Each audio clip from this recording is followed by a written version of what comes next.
इस न्यूज में पार्लियामेंट में पहली बार अमित शाह माननीय गृह मंत्री ने हंसी के मिजाज से स्पीच दिया। ये हंसी के मिजाज में उन्होंने क्या क्या मैन्युफैक्चरिंग डिफेक्ट। मेरा आप सबसे अनुरोध है कि इस पर सब अपने अपने विचार रखें। मैं भी बाद में डिटेल जवाब सदन के सामने रखूंगा और नहीं देखेंगे क्योंकि आप सरकार में नहीं, अभी सरकार बना रही है। मैं बताऊंगा इसके बारे में। सरकार में आप होते तो जरूर देखते दादा। तो इसका भी मैं दादा ने जो कहा इसको मैं बताऊंगा, इसके कुछ डायमेंशन भी सदन के सामने रखूंगा। मैं एडवांस में आश्वस्त करने के लिए कह रहा हूँ। नहीं, मैं कभी किसी को नहीं डांटता हूँ। मेरी आवाज जरा ऊंचा है। मैं कभी किसी को ना, मैं गुस्से होता हूँ। कभी कश्मीर का सवाल आता है तो हो जाता हूँ, बाकी गुस्से नहीं होता। नहीं, मैं कभी किसी को नहीं डांटता हूँ। मेरी आवाज जरा ऊंचा है। मेरी मैन्युफैक्चरिंग डिफेक्ट है। मैं कभी किसी को ना, मैं गुस्से होता हूँ। कभी कश्मीर का सवाल आता है तो हो जाता हूँ, बाकी गुस्से नहीं होता। तो माननीय अध्यक्ष जी, अतः मेरा सभी सदन के पक्ष विपक्ष सभी सदस्यों से अनुरोध है, इसको एक अलग दृष्टिकोण से देखा जाए। इसके पीछे सरकार की मंशा कानून को और ज्यादा मजबूती के साथ प्रस्तावित करने के अलावा कुछ नहीं है।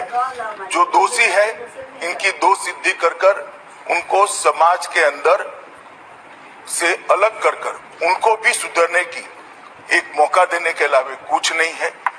और आगे पर यहाँ देश के अंदर आंतरिक सुरक्षा और लॉ एंड ऑर्डर मजबूत हो, यही हमारी मंशा है। धन्यवाद।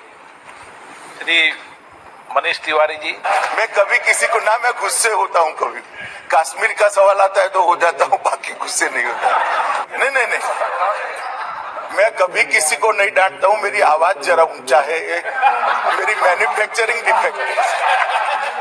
मैं कभी किसी को ना, मैं गुस्से होता हूँ। कभी कश्मीर का सवाल आता है तो हो जाता हूँ, बाकी गुस्से नहीं होता। तो माननीय अध्यक्ष जी, अतः मेरा सभी सदन के पक्ष विपक्ष सभी सदस्यों से अनुरोध है, इसको एक अलग दृष्टिकोण से देखा जाए। इसके पीछे सरकार की मंशा कानून को और ज्यादा मजबूती के साथ प्रस्तावित करने के अलावा कुछ नहीं है। जो दोषी है इनकी दोष सिद्धि कर उनको समाज के अंदर से अलग कर उनको भी सुधरने की एक मौका देने के अलावा कुछ नहीं है। और आगे पर यहाँ देश के अंदर आंतरिक सुरक्षा और लॉ एंड ऑर्डर मजबूत हो, यही हमारी मंशा है। धन्यवाद। श्री मनीष तिवारी जी। मैं कभी किसी को ना, मैं गुस्से होता हूँ। कभी कश्मीर का सवाल आता है तो हो जाता हूँ, बाकी गुस्से नहीं होता।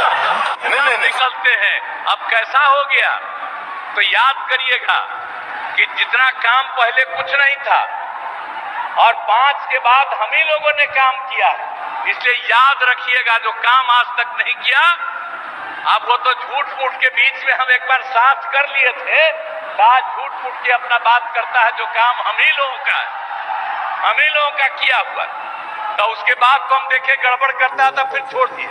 अब सब दिन के लिए फिर हम लोग साथ हो गए, अब कभी इधर उधर नहीं होने वाले। तो जो काम किया है 5 से लेकर के आगे तक, और केंद्र सरकार में 10 साल से है आदरणीय प्रधानमंत्री जी, अब कितना ज्यादा कर रहे हैं। अब बिहार के लिए भी कितना काम करवा दिए।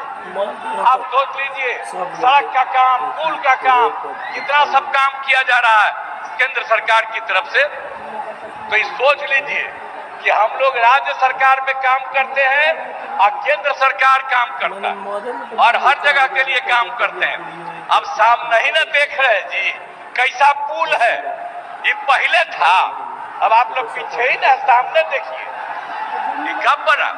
एक एक चीज देख लीजिए कि सब काम हम लोग किए हुए हैं। अब सब तरह का अब कितना ज्यादा होता था। अब आज तक जो करते रहते हैं, अब पहले जब था 5 तक तो हिंदू मुस्लिम का भी झगड़ा होता था, और जब हम लोग आ गए तो हिंदू मुस्लिम का झगड़ा भी खत्म हो गया। इसलिए मुस्लिम समुदाय के लोगों को भी कहेंगे कि भूलिएगा मत, हम लोग जब तक हैं तब तक झगड़ा नहीं, और गलती करके फिर उसी को दे दीजिएगा, फिर झगड़ा शुरू करा देगा। इसलिए याद करिए हम लोग तो समाज में सब तबके के उत्थान के लिए काम किए, तो भूलिएगा मत, सब तरह से काम किया। पहले ना बच्चा पढ़ता था ना बच्ची, तो छोड़ दीजिए। बढ़ाने के लिए MSJP न्यूज एक बार अवश्य देखे, अपना राय कमेंट बॉक्स पर अवश्य भेजे। जय हिंद, भारत माता की जय।